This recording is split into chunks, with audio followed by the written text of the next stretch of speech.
Yes. Another topic we have the pace of industrial change. Pace means speed. Okay. कि कैसे industries में कैसे change आया या उसकी स्पीड में कैसे चेंज आया, ठीक है। ये सब हम बात करेंगे। सपोज दैट कि आज के टाइम में मैंने कोई मशीन लिया और वो मुझे दे रही है एक दिन में 10 to 20 पीसेस का प्रोडक्शन, ठीक है। बट आफ्टर 5 years वही मुझे machine 20, more than 20, even more than 50 products मुझे एक दिन में मैन्युफैक्चर करके दे रही है। सो दैट्स मीन कि उसकी स्पीड में तेज चेंजेस आए, right. So that is mean the pace of industrial change, ठीक है। Yes. Who will start first with this topic? Raise your hand first.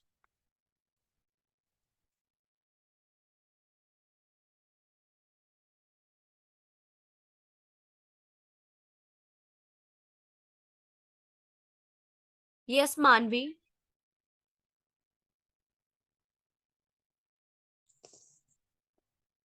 First, when there was industrial change, the cotton and metal industries were most dynamic. सबसे ज्यादा यही ज्यादा increase थी और cotton सबसे पहले थी 1840s तक कॉटन ही लीडिंग सेक्टर हुई थी बट एज द रेलवेज ग्रू और रेलवेज वगैरह जब एक ग्रो होने लगी तब जो ये मैकेनिक मेटल इंडस्ट्री है ये भी बहुत ज्यादा ग्रो होने लग गई। फिर अब जैसे कि अभी नई इंडस्ट्रीज आ रही थी जो हमारी जो ट्रेडिशनल इंडस्ट्रीज थी जैसे कि जो प्रोटो इंडस्ट्रियलाइजेशन की जो इंडस्ट्रीज थी वो भी अभी तक मतलब कि मैम वो भी अभी तक हटी नहीं थी जैसे कि अभी लेस देन 20% जो टोटल वर्कफोर्स था वो सिर्फ अभी मॉडर्न इंडस्ट्रीज में था बाकी 80% ट्रेडिशनल इंडस्ट्रीज ट्रेडिशनल ही वर्क ही कर रहा था। और जो ट्रेडिशनल इंडस्ट्रीज थी ऐसा नहीं था कि वो भी सिर्फ उसी पेस पर है उनकी भी स्पीड इंक्रीज हुई है। ऑर्डिनरी जैसे स्मॉल इन्वेंशन होते हैं बहुत सारे जैसे नॉन मैकेनाइज सेक्टर के अंदर थोड़ी थोड़ी जो चेंजेस है उनकी भी एफिशिएंसी इंक्रीज हुई थी। जो ये टेक्नोलॉजिकल चेंजेस थे ये इसलिए भी स्लो अकर हुए क्योंकि जो ये बहुत ज्यादा एक्सपेंसिव होते थे तो जो मर्चेंट्स और इंडस्ट्रियलिस्ट थे वो अपना प्रॉफिट कम नहीं करना चाहते थे इतने एक्सपेंसिव प्रोडक्ट्स को खरीदने के लिए। और ये तब जो स्टार्टिंग में आए थे तो ये इतने ज्यादा ये हार्मफुल होते थे मतलब इतने ज्यादा ये सिक्योर वाले सिक्योरिटी नहीं थी इनके अंदर और इनका मेंटेनेंस कॉस्ट बहुत ज्यादा होता था इसलिए टेक्नोलॉजिकल चेंजेस बहुत स्लो है। Okay, very good. Now I'm going to ask some questions. First question is, when did the first cotton mill come up in India? Where was it set up? सबसे पहले cotton industry मिल जो है वो कहाँ पर आई, ठीक है। कब आई, सॉरी, कब आई और कहाँ पर सेटअप हुई? यस वंश। 1854 में आई थी और बॉम्बे में सेटअप हुई थी। Very good, very good. Next question is, who set up the first Indian cotton mill in Calcutta? When?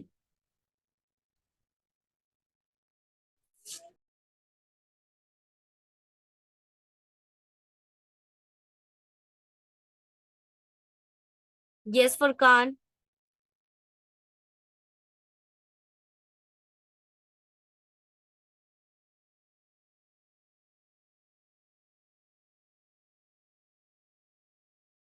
Yes, you were raising your hand, Furkan.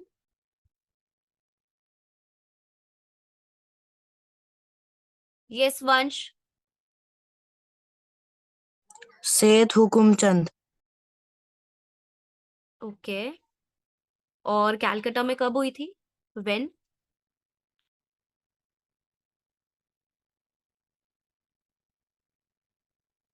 Yes, Vansh.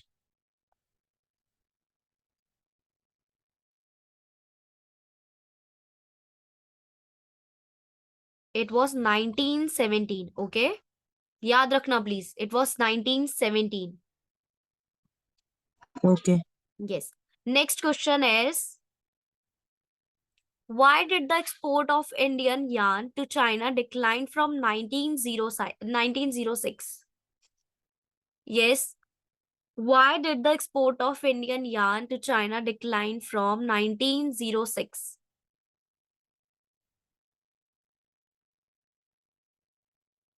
क्यों डिक्लाइन हो गया था? जल्दी जल्दी बताओ, किसको पता है? Yes Maroof.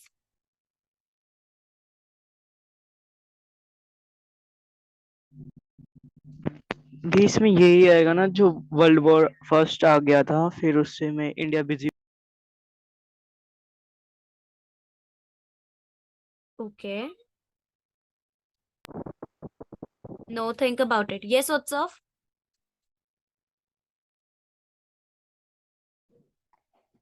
Ma'am because Chinese और जापानीज मिल्स जो थे वो फ्लड हो गए थे चाइनीज मार्केट्स में।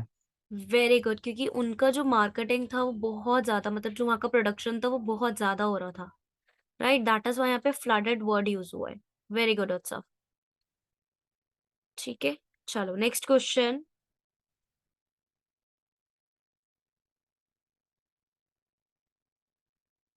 Yes, cotton weavers in early 19th century India faced two problem. कौन सी दो प्रॉब्लम्स थी जो कॉटन वीवर्स ने अर्ली 19th सेंचुरी में फेस की थी, जो इंडिया के वीवर्स थे? यस वंश। मैम मुझे एक ही पता है। नो प्रॉब्लम, एक ही बता दो। मार्केट कोलैप्स करने लगी है। वेरी गुड, ठीक है, नेक्स्ट कौन बताएगा? मैम आप प्लीज क्वेश्चन रिपीट कर सकते हो? एक्चुअली मेरा नेट चला गया था। No problem. क्वेश्चन है, cotton weavers in early 19th century India faced two problems. कौन सी वो दो प्रॉब्लम थी? एक प्रॉब्लम वंश ने बता दी कि मार्केट्स जो थे वो कोलैप्स हो रहे थे एक दूसरे के साथ, जो एक्सपोर्ट मार्केट था वो कोलैप्स कर रहा था। Next point. Yes Maroof.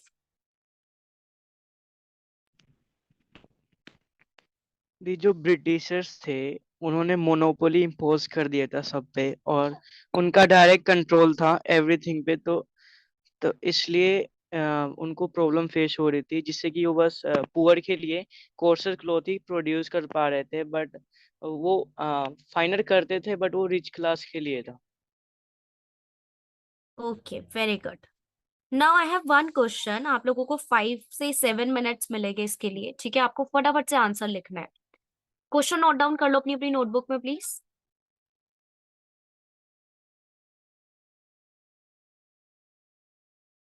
Yes, question is how did proto industrial system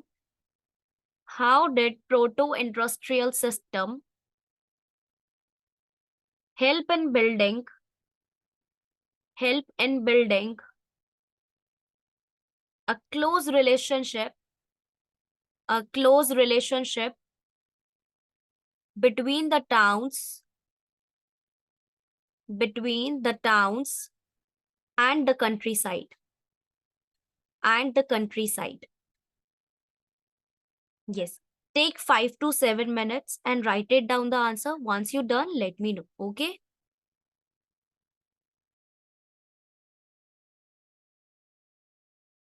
Yes, next topic we have life of the worker. Yes, Utsav, explain this topic.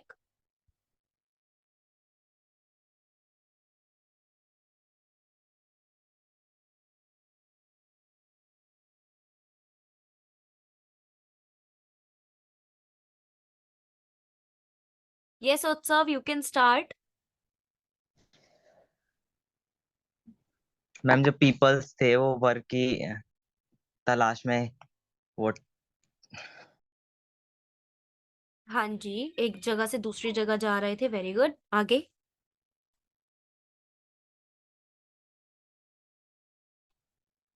Yes, Vansh, what happened? Do you know this topic? Ma'am मैं explain करना चाहता Yes, Vansh, you can. हूँ। Ma'am जो workers थे वो एक मतलब अपने एक कंट्री से दूसरी कंट्री में जा रहे थे, ट्रैवल कर रहे थे। और वो जब वो जॉब के लिए जाते थे, तो जो जो वहाँ का जो उन्हें जॉब जिससे लेनी होती थी, जो फैक्ट्री का वो होता हैगा ओनर, अगर वो किसी का रिलेटिव है या फिर फ्रेंड है, तो ही वो जॉब मिल सकती है उसे क्विकली। वरना अगर वो नहीं जानता, उसका कनेक्शन नहीं है, तो उन्हें जॉब लेट मिलेगी। Very good. Okay, और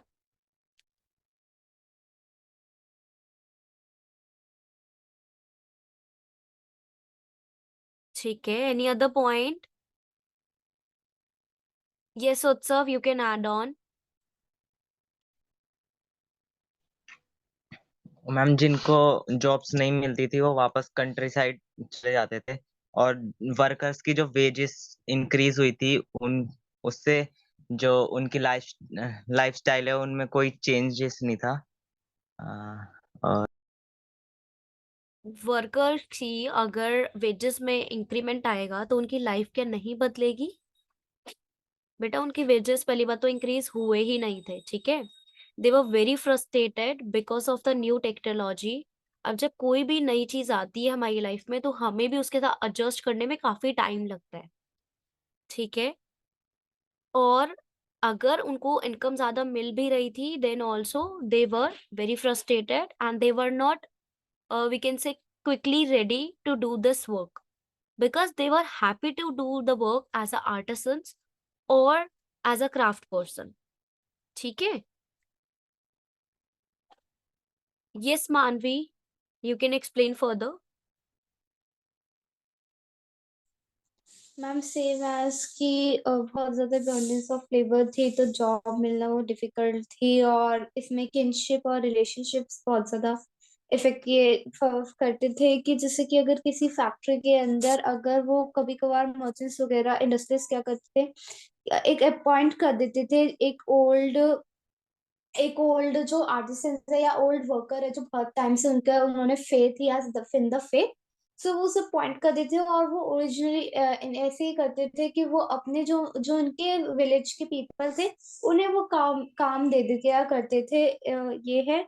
और अब वर्कर्स बहुत ज्यादा हार्डशिप में थे क्योंकि उन्हें ना कंट्री साइड में काम था, टाउन्स में भी बिल्कुल भी काम नहीं था, और अगर काम था भी तो बहुत ज्यादा वेजेस लो थे, और वर्क के अंदर बहुत ज्यादा इरेगुलरिटी थी। तो जिससे कि 1830s के अंदर 35 to 75% जो ब्रिटेन के लोग थे वो थे अनएम्प्लॉयड लोग थे। और इस वजह से बहुत ज्यादा लोग नास्ती जो ये मशीनरीज थी जो सिक्योरिटी प्रोवाइड नहीं करती थी उसको भी न्यू टेक्नोलॉजी पे आने लग गए थे। फॉर एग्जांपल वुमेन्स जो है, जैसे एक नई टेक्नोलॉजी आई थी स्पिनिंग जेनी, वो इतनी ज्यादा अच्छी नहीं थी, मतलब उसके उसके बहुत ज्यादा साइड इफेक्ट्स थे, बट वुमेन्स वेजेस के लिए उस उन नई मशीन्स पर यूज करती थी। very good Manvi। yes Manvi, next topic, you can explain।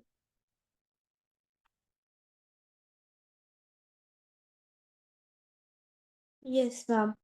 अब जैसे जैसे अब ब्रिटेन के जैसे ब्रिटेन जो है फ्लरिश हुआ तो और बहुत सारी ऐसी कंट्रीज यूरोपियन और अमेरिकन की डोमिनेंस में आई, पावर में आई, तो अब वो बाकी एशिया वाली कंट्रीज वगैरह अफ्रीका वालों को कॉलोनाइज करने लग गई। तो उन्होंने सबसे पहले उनकी मार्केटिंग, पहले वो उनके ग्लोबल ट्रेड पे पहले उन्होंने इफेक्ट किया, तो ग्लोबल ट्रेड के लिए पहले सबसे पहले मार्केटिंग और जो ट्रेड पे ऐसे आया था। तो पहले जो इंडिया की जो टेक्सटाइल इंडस्ट्री थी वो बहुत ज्यादा अच्छी थी क्योंकि कॉट जो इंडिया के अंदर कॉटन की जो टेक्सटाइल्स बनाई जाती थी वो बहुत ज्यादा फाइन होती थी और ऐसी कहीं नहीं मिलती थी, इंडिया की बहुत ज्यादा अच्छी होती थी। और बहुत ज्यादा यहाँ सी रूट से बहुत ज्यादा एक्सपोर्ट भी करी जाती थी। प्री कॉलोनियल पोस्ट जैसे जो थे सूरत हमारे वगैरह जो पोस्ट थे, कैलकाटा हुगली रिवर वगैरह, ये सबसे बहुत ज्यादा एक्सपोर्ट करी जाती थी। वेरी गुड मानवी, वेरी गुड। प्लीज आप सभी अपने अपने नोट्स लेके बैठा करो या तो बुक्स लेके बैठा करो जिसमें भी आपने अंडरलाइन कर रखा है, ठीक है। So that you can read out and then you can explain. आपको आइडिया भी मिलता रहेगा, आप अपना एक्सप्लेन भी करते रहोगे, आपको लर्न भी हो जाएगा, ठीक है। चलो next topic, Maroof, yes you can explain.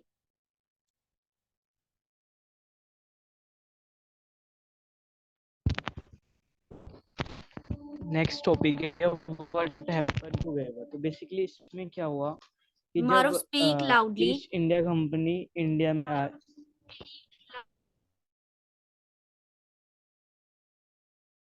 Okay जी, जब ईस्ट इंडिया कंपनी इंडिया में सेटअप हुई थी तो ब्रिटिश मोनोपोली राइट करेंगे, तो उन्होंने, आवाज नहीं आ रही, बिल्कुल आ रही है। तो फिर उन्होंने मोनोपोली राइट सेटअप कर दिया सब जगह पे। तो फिर क्या होता है कि एक पहले हम हमने पढ़ा कि जो वीवर्स थे वो बहुत लाइफस्टाइल अच्छा जीते थे, बट अब उनके बीच में डायरेक्ट कंट्रोल आ गया कि अब जो रो फाइनल रॉ कॉटन है वो बस ब्रिटिशर्स के पास जाएगा, और बाकी जो कुछ रहते थे बस वो वीवर्स के पास जाता था। तो अब इसके लिए उन्होंने क्या किया कि उनके बीच में बेसिकली एक सुपरवाइजर होता है, तो एक गोमस्ता इंट्रोड्यूस कर दिया था, जिसमें बस जो सप्लाई हो रही है वीवर्स कर रहे हैं और इंट्रोड्यूस कर रहे हैं, वो सारा काम गोमस्ता देखती थी। और अब कभी कभार इनके गोमस्ता के साथ वीवर्स की लड़ाई भी हो जाती थी, क्योंकि वो हमें उनको हमेशा काम करने के लिए बोलते रहते थे, इवन दो बहुत टाइम भी फिक्स नहीं था उनका, क्योंकि उनको प्रोडक्शन बहुत चाहिए था अपने इंट्रोडक्शन मार्केट। Very good. ठीक है, we have another question, please आप लोग इसका आंसर राइट डाउन करना। ठीक है, क्वेश्चन ध्यान से सुन लो। Mention 3 reasons for the decline mention 3 reasons for the decline of textile exports from India in the 19th century. ठीक है, इसका आंसर आप नोट डाउन करो अच्छे से। ठीक है, और जितना भी पढ़ा है उतना रीड आउट कर लो, रिवाइज कर लो, then will start further. Okay ma'am question repeat. Okay, question है mention 3 reasons for the decline of textile exports from India in the 19th century. Okay, 7 to 8 minutes लेके इसका अच्छे से आप आंसर राइट डाउन कर लो। Okay, और जैसे ही हो जाए प्लीज आप मुझे मैसेज कर देना या तो बोल देना। Okay, take your time.